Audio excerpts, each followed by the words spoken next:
Mr. President,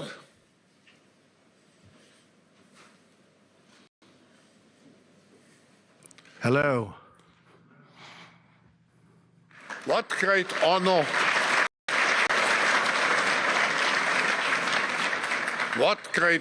and pleasure to welcome you back to the Davos community. Just 4 days into your new mandate, we highly appreciate your presence with us today. We wish you all the best as you take on your critical work ahead. The global challenges we face today are monumental. The importance of American leadership and your personal leadership in this regard is fundamental and paramount.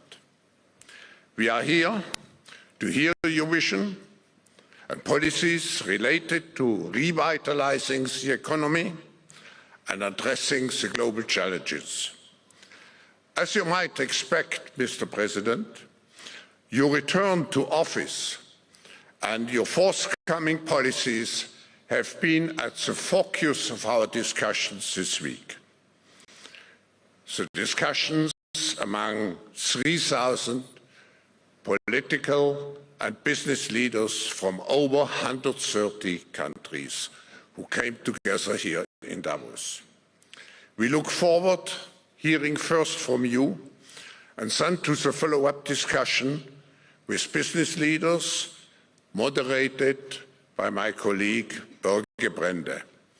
Ladies and gentlemen, the President of the United States, Donald J. Trump.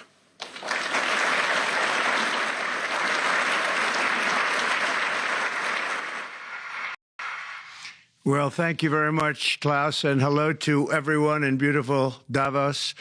This has been a truly historic week in the United States. 3 days ago, I took the oath of office, and we began the golden age of America. The recent presidential election was won by millions of votes, and all 7, every one of them, all 7 swing states. It was a massive mandate from the American people like hasn't been seen in many years, and some of the political pundits, even some of my so-called enemies, said it was the most consequential election victory in 129 years. That's quite nice. What the world has witnessed in the past 72 hours is nothing less than a revolution of common sense. Our country will soon be stronger, wealthier, and more united than ever before, and the entire planet will be more peaceful and prosperous as a result of this incredible momentum and what we're doing and going to do. My administration is acting with unprecedented speed to fix the disasters we've inherited from a totally inept group of people and to solve every single crisis facing our country. This begins with confronting the economic chaos caused by the failed policies of the last administration.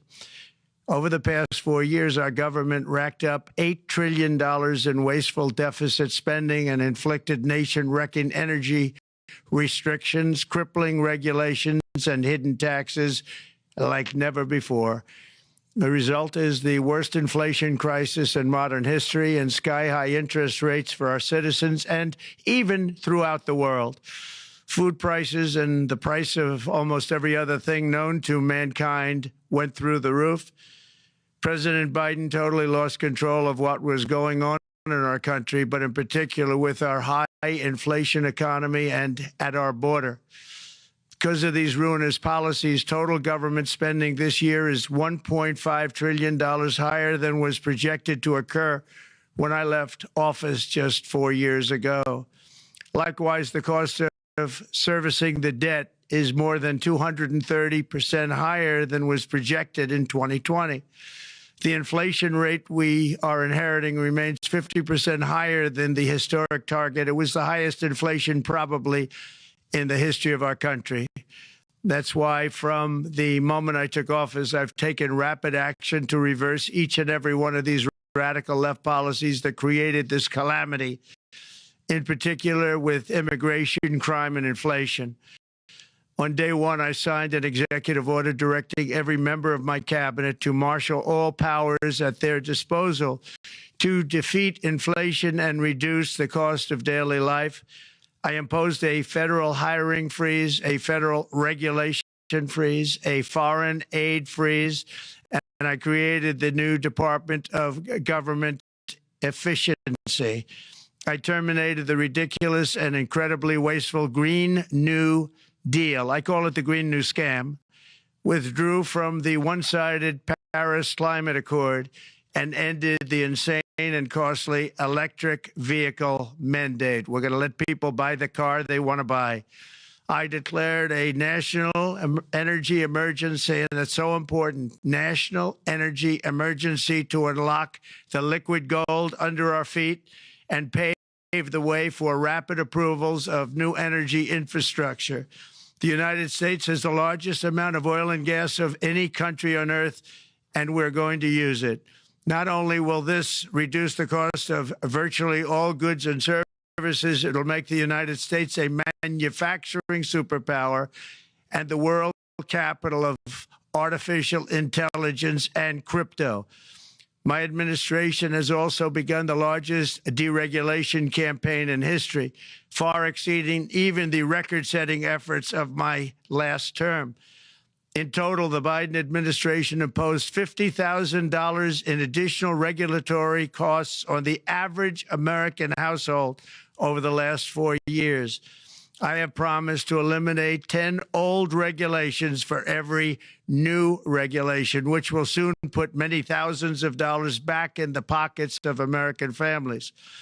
To further unleash our economy, our majorities in the House and Senate, which we also took along with the presidency, are going to pass the largest tax cut in American history, including massive tax cuts for workers and family, and big tax cuts for domestic producers and manufacturers. And we're working with the Democrats on getting an extension of the original Trump tax cuts, as you probably know, by just reading any paper. My message to every business in the world is very simple. Come make your product in America, and we will give you among the lowest taxes of any nation on earth. We're bringing them down very substantially, even from the original Trump tax cuts. But if you don't make your product in America, which is your prerogative, then very simply you will have to pay a tariff, differing amounts, but a tariff which will direct hundreds of billions of dollars and even trillions of dollars into our treasury to strengthen our economy and pay down debt. Under the Trump administration, there will be no better place on earth to create jobs, build factories, or grow a company than right here in the good old USA. Already Americans' economic, you can see this, I think, maybe even in your wonderful, wonderful room that you're all gathered together, so many of my friends, but Americans, the economic confidence is soaring like we haven't seen in many, many decades, maybe not at all. Upon my election, it was just announced that small business optimism skyrocketed by 41 points in a single month. That's the highest ever. There's never been anything like that. SoftBank has announced between a $100 and $200 billion investment in the U.S. economy because of the election result. And just 2 days ago, Oracle, SoftBank, and OpenAI announced a $500 billion investment in AI infrastructure. Other companies likewise have announced billions and billions and billions, adding up to trillions of investment in America, in the United States. And it's also reported today in the papers that Saudi Arabia will be investing at least $600 billion in America. But I'll be asking the Crown Prince, who's a fantastic guy, to round it out to around $1 trillion. I think they'll do that because we've been very good to them. And I'm also going to ask Saudi Arabia and OPEC to bring down the cost of oil. You got to bring it down, which, frankly, I'm surprised they didn't do before the election. That didn't show a lot of love by them not doing it. I was a little surprised by that. If the price came down, the Russia-Ukraine war would end immediately. Right now, the price is high enough that that war will continue. You got to bring down the oil price. You got to end that war. They should have done it long ago. They're very responsible, actually, to a certain extent, for what's taking place. Millions of lives are being lost. With oil prices going down, I'll demand that interest rates drop immediately, and likewise, they should be dropping all over the world. Interest rates should follow us. All over, the progress that you're seeing is happening because of our historic victory in a recent presidential election, one that has become quite well known throughout the world. I think a lot of things are happening to a lot of countries.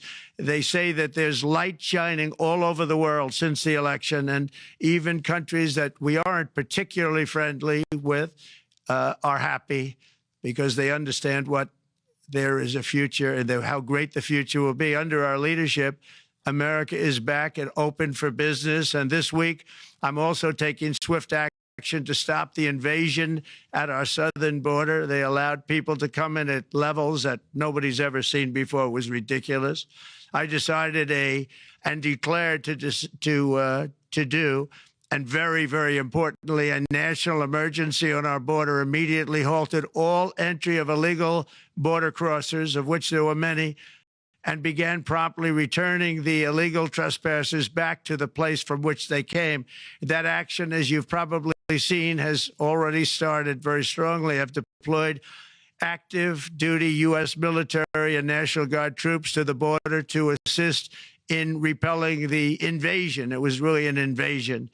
We will not allow our territory to be violated. After 4 long years, the United States is strong and sovereign and a beautiful nation. Once again, it's a strong, sovereign nation. In addition, I'm pleased to report that America is also a free nation once again. On day one, I signed an executive order to stop all government censorship. No longer will our government label the speech of our own citizens as misinformation or disinformation, which are the favorite words of censors and those who wish to stop the free exchange of ideas and, frankly, progress. We have saved free speech in America, and we've saved it strongly. With another historic executive order this week, I also ended the weaponization of law enforcement against the American people and, frankly, against politicians, and restored the fair, equal, and impartial rule of law. My administration has taken action to abolish all discriminatory diversity, equity, and inclusion nonsense. And these are policies that were absolute nonsense throughout the government and the private sector. With the recent yet somewhat unexpected great Supreme Court decision just made, America will once again become a merit-based country. You have to hear that word, merit-based country. And I've made it official, an official policy of the United States, that there are only 2 genders, male and female. And we will have no men participating in women's sports, and transgender operations, which became the rage, will occur very rarely. Finally, as we restore common sense in America, we're moving quickly to bring back strength and peace and stability abroad. I'm also going to ask all NATO nations to increase defense spending to 5% of GDP, which is what it should have been years ago. It was only at 2%, and most nations didn't pay until I came along. I insisted that they pay, and they did, because the United States was really paying the difference at that time, and it was unfair to the United States. But many, many things have been unfair for many years to the United States. Before even taking office, my team negotiated a ceasefire agreement in the Middle East, which wouldn't have happened without us, as I think most of the people in the room know. Earlier this week, the hostages began to return to their families. They are returning, and it's a beautiful sight, and they'll be coming in more and more. They started coming back on Sunday. Our efforts to secure a peace settlement between Russia and Ukraine are now hopefully underway. It's so important to get that done. That is an absolute killing field. Millions of soldiers are being killed. Nobody's seen anything like it since World War II. They're laying dead all over the flat fields. It's a flat field farmland, and there's millions of Russians and millions of Ukrainians.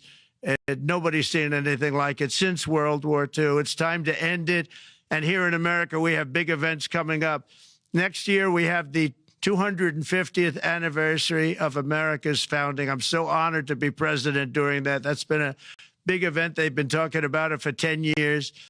We also have the World Cup, and I understand Gianni's in the room. Infantino, he was very instrumental in helping us get it. He's there with you someplace, I think, and I want to thank him for that. And then we have the Olympics coming up, which I was instrumental in getting also in my first term. And who would have known that by skipping a term, I would get the Olympics? I was upset. I said, you know, I got the Olympics to come and I won't be president. But it turned out through a stroke of luck, or whatever you might call it, that I'm going to be president during the World Cup and the Olympics and the 250th anniversary. So that's going to be 3 big events.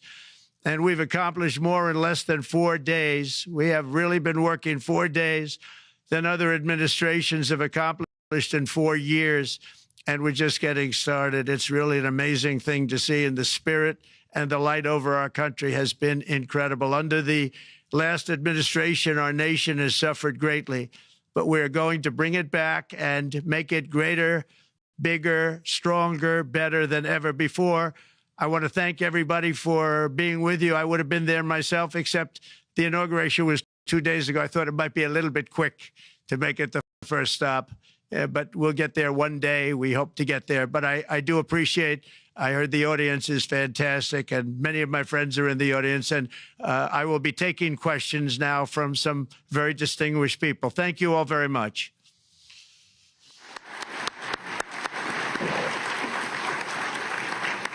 Thank you. Thank you very much, Mr. President, for that very powerful speech. And I think you could hear the applause all the way from Davos to the White House. But next year it will be even better, because then you can get the applause here in Davos. So we wish you welcome to our village next year. We hope to see you. Thank you very much. So we also know, Mr. President, that you open up for interaction here. We have a great panel with some of the most distinguished business people in the world. Let me start with someone that you know really well, that I think is almost a neighbor of you in Florida. Mr. Steve Schwarzman, Chairman, CEO, and co-founder of Blackstone Group. So, Steve, floor is yours. Well, Mr. President, I'm sure the Crown Prince of Saudi Arabia will be really glad you gave this speech today.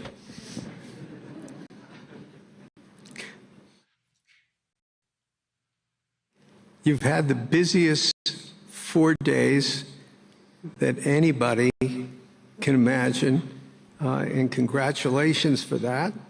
My question is about some of the things I've observed here at Davos. It's a terrific forum. I've met lots of people, as usual. I think I've been here 30 years. And a lot of the European business people have expressed enormous frustration with the regulatory regime in the EU, and they attribute slower growth rates here because of the numerous factors, but especially because of regulations. And you've taken a completely different approach in this area. And if you could explain the theory of what you're doing, how you're going to do it, and what you expect the outcome to be, I'd appreciate it. Well, thank you very much, and congratulations, Steve. You're a friend of mine, but on a great career. You have had an amazing career, and it continues. I just want to congratulate you. Very inspirational to a lot of people. I want to talk about the EU, because you mentioned specifically that I've also had a lot of friends and leaders of countries. I've gotten to know them all my first term and a little bit during this period of 4 years, and know them well, like them a lot, but they're very frustrated because of the time everything seems to take to get approved environmental impact statements for things that you shouldn't even have to do that, and many, many other ways that it takes. And I'm going to give you a quick little example. In the private life, my beautiful private life, before I had all these things happening, the world is a little different. I had a nice, simple life. You knew that. But when I had that simple life, I did projects. And I had a big project in Ireland. And it had to get approval on something that would have made it even better. And I got the approval from Ireland in a period of a week. And it was a very, very, very efficient, good approval. And they informed me, though, the problem is you're going to have to get it from the EU, and we think that'll take 5 to 6 years. And I said, you have to be kidding.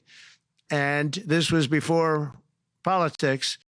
And I said, wait a minute, it's not that important. I don't want to go 5 or 6 years, but it would have been a big investment. It would have been nice, and it would have been good for the project. And I sent the people to the EU to see if they could speed it up, and basically it was a 5 or 6 year wait just to get a simple approval that Ireland gave me in a period of literally not much more than a week. And I realized right then, that was the first time I really was involved with the EU, but I realized right then that's a problem, and I didn't even bother applying to do it. Or if I did, I pulled it very quickly. I have to be very accurate because I don't want to be criticized. He did apply, actually. No, I want to be very accurate. So I don't think I did, but if I did, I pulled it very quickly. It was just something you couldn't wait 5 years or 6 years to get an approval. So a lot of, in a very big business sense, a lot of people are claiming that's the problem. From the standpoint of America, the EU treats us very, very unfairly, very badly. They have a large tax that we know about, and a VAT tax, and it's a very substantial one. They don't take essentially don't take our farm products, and they don't take our cars, yet they send cars to us by the millions.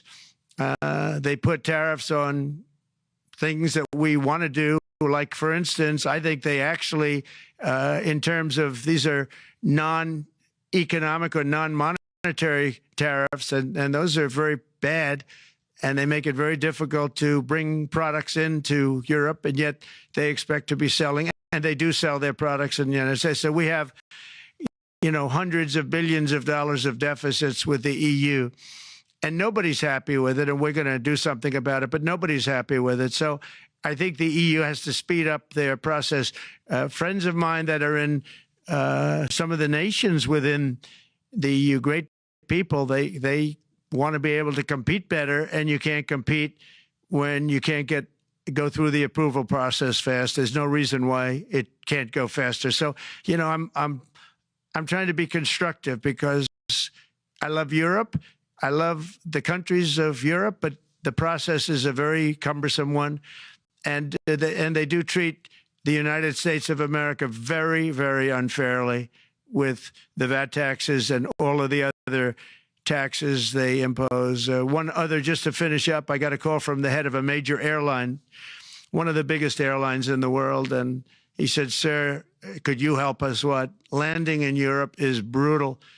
They charge us fees for everything, and it's so unfair. I said, how does it compare to China? He said, it's much worse. And the other thing, as you know, they took court cases with Apple, and they supposedly won a case that most people didn't think was much of a case. They won 15 or 16 billion from Apple. They won billions from Google. I think they're after Facebook for billions and billions. These are American companies, whether you like them or not. They're American companies, and they shouldn't be doing that. And that's, as far as I'm concerned, it's a form of taxation. So we have some very, very big complaints with the EU. Thank you. Thank you very much, Mr. President. We'll now go to one of your friends in the EU, Patrick Pouyanné. He's the chairman and CEO of Total Energies. I guess you have a question ready, Patrick, for the president. Mr. President, as we understand, energy is at the top of your agenda, and it's an honor for me to represent the energy industry tonight. in this panel. Total Energies is indeed the fourth largest oil and gas and electricity company in the world. I will not ask you a question about the oil price. It's quite clear what you expect from us. I will go to gas more. And our company is the largest #1 exporter LNG from the US company. We are a strong contributor to, and we invest in a mammoth LNG projects in Texas, $20 billion. It's far from 200, but it's $20 billion. And we contribute with that to security of supply to Europe, as we export this LNG to Europe. Some experts fear that if there are too many projects developed in the US on LNG, this could have an inflationary impact on the US domestic gas price. And they recommend a pause on these projects. I would ask you the following question: what are your views about such a pause on investments on LNG in the US? What would happen if you would observe an increased domestic gas price because of these exports? And final question, which is important for Europe: would you agree to guarantee security of supply of US LNG to Europe? Well, in the last part of your question, yes, I would. I would make sure that you get it. If we make a deal, we make a deal, you'll get it. Because a lot of people do have that problem. They make a deal and then it can't get supplied because of war-type problems and other problems. So we would absolutely do that. LNG is very interesting because when I took office for the first term, one of the first things I looked at was there were two very massive plants in Louisiana, a state that has been very good to me, won it by many, many points. And I felt strongly indebted to it, actually. And they said there are two plants that have been under environmental consideration for more than 10 years. And they were costing, as you say, you know how expensive those plants are, but they were costing like 12 billion and I think 14 or 15 billion, but they couldn't get their permits. They were in review for years, many, many years, like a decade or more. And I said, so ridiculous. I know so much about that because in the construction industry, I had to go through it too, but I got good at it after a while. But I saw the projects, and you're talking about a total investment of 25 to $30 billion, and it looked like it was going to end. They couldn't get their permits, and I got them done in less than a week. It was done, completed. In fact, when they called them to announce that it was done, the countries, largely countries, Japan was involved and another country and some very big investors, they couldn't believe it. They actually couldn't believe it. And I said, just do yourself one favor. Don't pay any consultants, because the only one that got it done was me. I got it done because it was the right thing to do for the U.S. and for the world, but the consultants had nothing to do with it. You know, the consultants go in and they say, give us millions of dollars because Trump did it. Nobody called me about it. I just heard it was a problem for years. And I got it done because it was the right thing to do for the U.S. and the right thing to do for beyond. It had to do with energy, very important. So I think it's very important. I think I disagree with one. I think the more that you do, the lower the price is going to go. And what I'd like to see is rapid approvals. We're going to give very rapid approvals in the United States, like with the AI plants, talking to many people want to build them. That's going to be a very big thing. We're going to build electric generating facilities. They are going to build. I'm going to get them the approval. Under emergency declaration, I can get the approvals done myself without having to go through years of waiting. And the big problem is we need double the energy we currently have in the United States. Can you imagine? For AI to really be as big as we want to have it, because it's a very competitive, it'll be very competitive with China and others. So I'm going to give emergency declarations so that they can start building them almost immediately. And I think it was largely my idea because nobody thought this was possible. It wasn't that they were not smart, because they're the smartest. But I told them that what I want you to do is build your electric generating plant right next to your plant as a separate building, connected. And they said, wow, you're kidding. And I said, no, I'm not kidding. You don't have to hook into the grid, which is old and, could be taken out. If it's taken out, they wouldn't have any way to get any electricity. So we are going to allow them to go on a very rapid basis to build their plant, build the electric generating plant. They can fuel it with anything they want, and they may have coal as a backup, good, clean coal. You know, if there were a problem with a pipe coming in, as an example, you're going with gas, oil or gas, and a pipe gets blown up or for some reason doesn't work, there are some companies in the U.S. that have coal sitting right by the plant so that if there's an emergency, they can go to that short-term basis and use our very clean coal. So that's something else that a lot of people didn't even know about. But nothing can destroy coal, not the weather, not a bomb, nothing. It might make it a little smaller, might make it a little different shape, but coal is very strong as a backup. It's a great backup to have that facility, and it wouldn't cost much more money. And we have more coal than anybody. We also have more oil and gas than anybody. So we're going to make it so that the plants will have their own electric generating facilities attached right to their plant. They don't have to worry about a utility. They don't have to worry about anything. And we're going to get very rapid approvals. Thank you. Thank you so much, Mr. President. We'll now go to another CEO that you know very well, Brian Moynihan, the CEO and Chair of Bank of America. Good afternoon, Mr. President, and congratulations and obviously an eventful week for you and your family. If you remember 5 years ago, you came here and we walked among 150 CEOs from all over the world and you engaged with them about your policies and your procedures. This year you're not here, and yet this week was eventful from the orders that you mentioned earlier, literally a wave of orders coming out on immigration, on trade, and many other matters. And so, as a representative of the United States here, we got a lot of questions about what does all this mean and how would the President square this with his clear focus on growth, prosperity, market growth, stock market growth, a good bond market, and bringing down prices. So how do you think about the impact of all these orders and how fast they come out and how you're going to balance them with that scorecard of being successful in both continuing GDP growth, bringing down inflation, and also having a good stock price appreciation for the American citizen? Well, I think it's going to actually bring down inflation. It's going to bring up jobs. We're going to have a lot of jobs. We're going to have a lot of companies moving in. You know, Brian, we're at 21%. It was at 40%, and I got it down to 21%, the corporate tax. And it was actually, if you look at state and city, it was in many cases much higher than 40%. I got it down to 21%.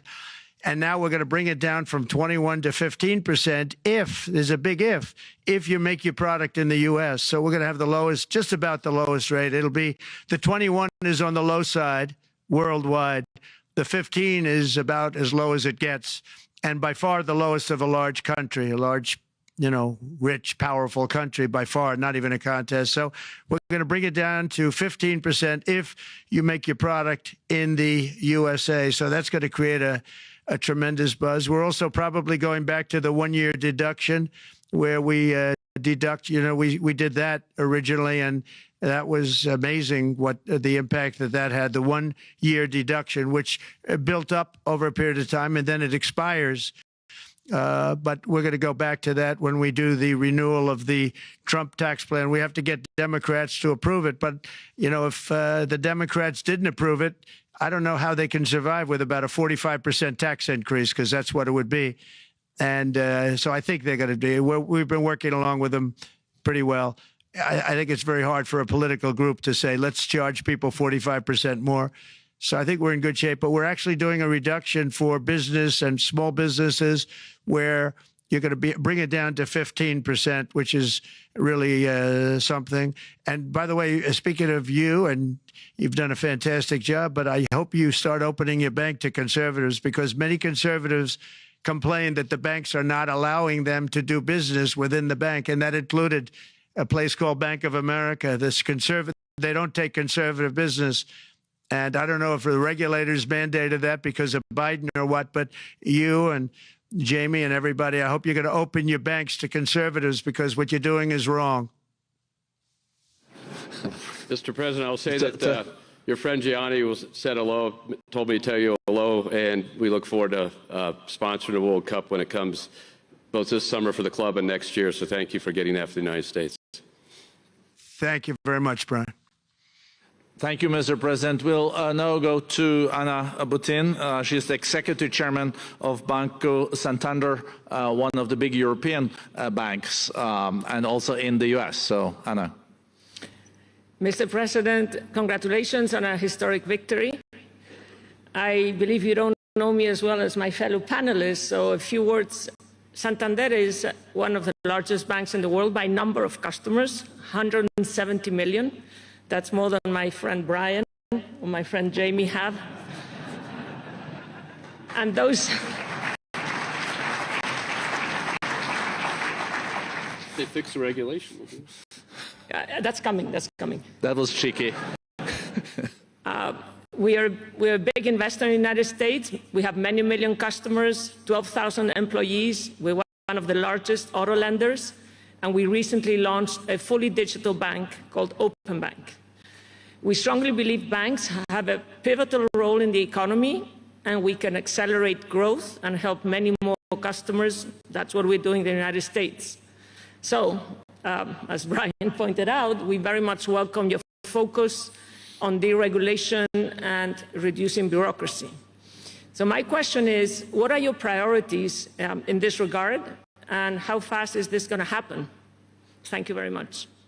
I think it's going to, thank you and congratulations. I know very much about your bank, and you've done a fantastic job. Congratulations. We are going to move very quickly. We've moved very quickly. We've done things in the last 3 days that nobody thought were possible to do in years. And it's all taking effect. It's going to have a huge impact on the economy, a huge positive impact. Money was being wasted on crazy things. I mean, the Green New Deal was such a total disgrace, how that was perpetrated. And it was conceived of by people that were average students, less than average students, I might add, and never even took a course in energy or the environment. It was just a game. Remember, the world was going to end in 12 years? Remember that? Well, the 12 years has come and gone. It was going to end. It was going to all foam into earth.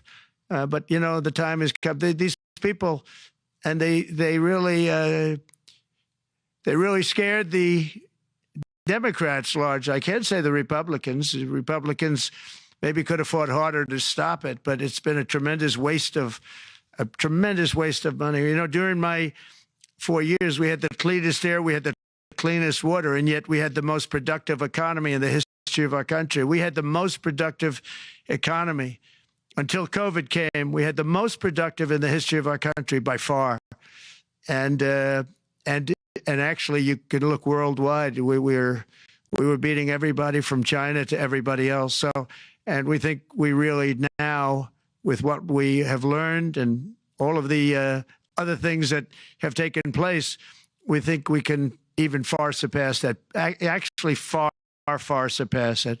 But we do. One thing we're going to be demanding is we're going to be demanding respect from other nations. Canada.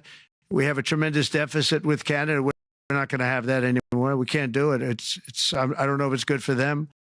As you probably know, I say you can always become a state. And if you're a state, we won't have a deficit. We won't have to tariff you, et cetera, et cetera. But Canada has been very tough to deal with over the years. And it's not fair that we should have a $200 billion or $250 billion deficit. We don't need them to make our cars, and they make a lot of them.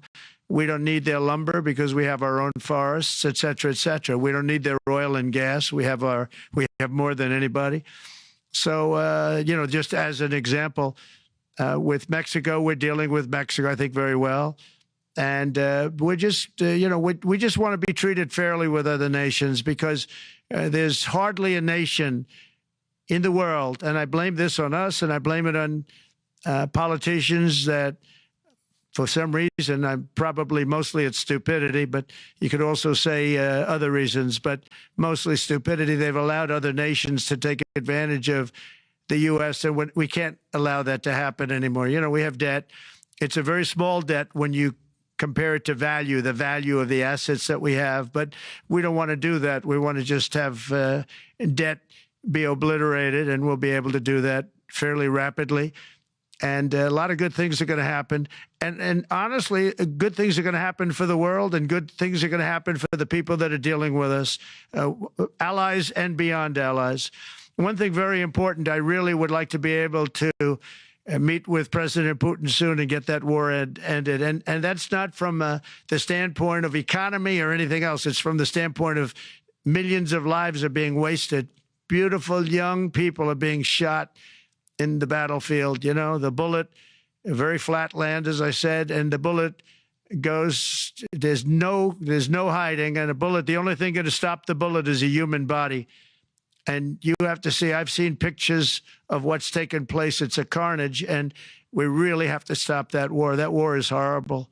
And I'm not talking economy. I'm not talking economics. I'm not talking about natural resource. I'm just talking about there's so many young people being killed in this war, and that's not including the people that have been killed as the cities are being, you know, knocked down building by building. So we really should get that stopped. Likewise, in the Middle East, I think we've made a lot of progress in the Middle East, and I think that's gonna come along pretty well. Thank you. Thank you, Mr. President. We know that the most consequential relationship in the world is between the U.S. and China. U.S. 28% of the global economy, China close to 20%. That's almost half of the global GDP. And we know that you called President Xi Jinping last Friday. We heard that you had a good discussion. How do you see the relationship between the U.S. and China in the next 4 years under your leadership? He called me, but I see it very good. I think that we're going to have a very good relationship. All we want is fairness. We just want a level playing field. We don't want to take advantage. We've been having massive deficits with China. Biden allowed it to get out of hand. He's $1.1 trillion deficit. It's ridiculous. And it's just an unfair relationship. And we have to make it just fair. We don't have to make it phenomenal. We have to make it a fair relationship. Right now, it's not a fair relationship. The deficit is massive, as it is with other countries, a lot of Asian countries, actually. But we have deficits that are very big, and we can't keep doing that. So we're not going to keep doing that. But I like President Xi very much. I've always liked him. We always had a very good relationship. It was very strained with COVID coming out of Wuhan. Obviously, that strained it. I'm sure it strained it with a lot of people, but that strained our relationship.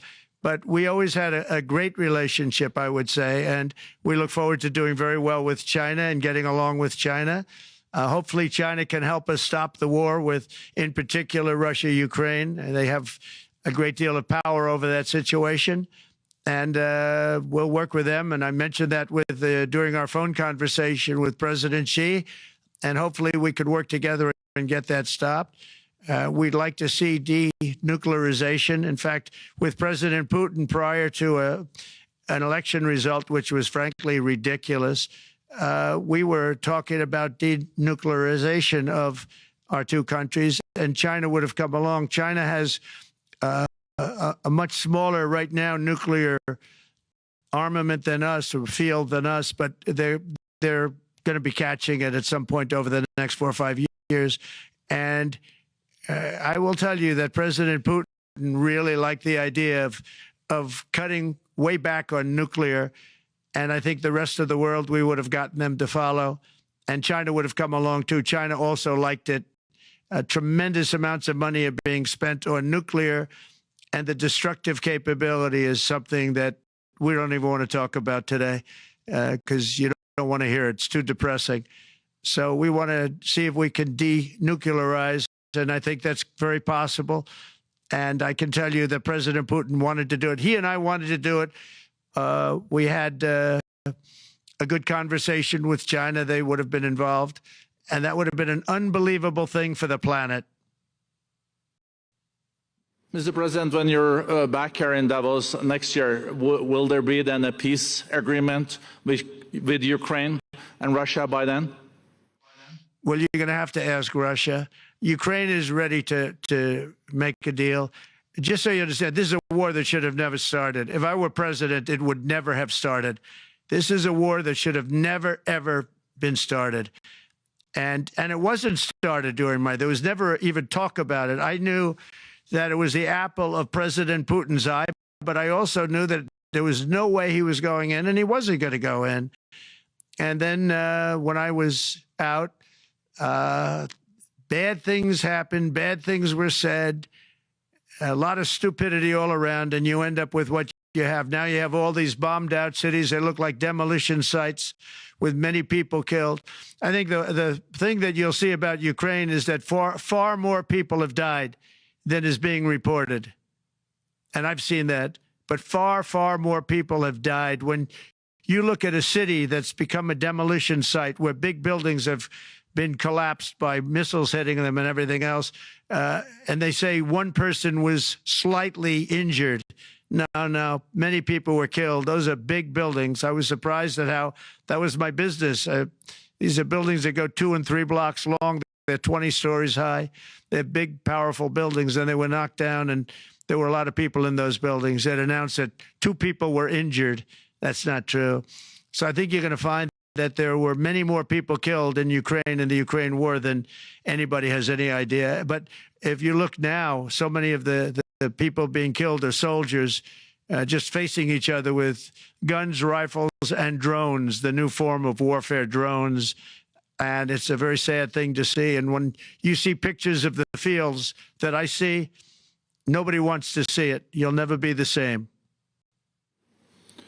Thank you very much, Mr. President, on behalf of all the 3,000 participants here in Davos. We really underline that for us the third day in your presidency, live taking questions here is so appreciated, and we are already ready for receiving you next year in person. So thank you very much, and all the best from Davos.